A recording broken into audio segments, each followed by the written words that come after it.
And later I got into a relationship with a female that was 22 and I was 27. Mind you, remember, I quit doing meth at 23. I was anti-meth. I thought I'd never do meth again. And when I got with this female, she had a twin sister and another friend, and the three of them were just getting into meth. And experienced drug user that I was, needed to let them I'll know. show you. How about this? I've done this stuff too. It started very gradually with the meth again. I didn't think I would ever smoke it. I thought that was for junkies.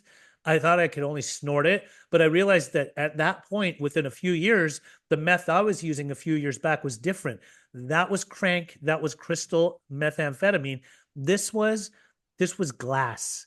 And so this stuff was Mm. washed with acetone and you could smoke it. And so these girls were like using some of that. I got into it with them, and that's where it just took off. Like I went from the time I was about 26, 27, my addiction to meth it trumped everything. Like there was no other drug except for ecstasy that was as important to me, and GHB that was as important to me as meth. I lived for meth morning, noon, and night, and I was enslaved to that drug for the next decade. And how often were you doing it on like a weekly basis? Every single day, Every single day. every hour of the day, every moment. Like remember, being a drug dealer, you have a large supply.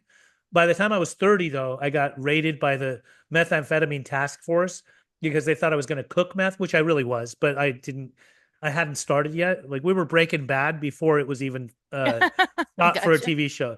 Um, and so what ended up happening was uh, I became my own best or worst customer. So I just started basically using my own drugs, and it wasn't even worth selling it anymore. I was just using it. I became a full blown meth addict for the last decade of my using. And by the time I was 35 years old, um, you know, meth was my demise. It brought me to my knees.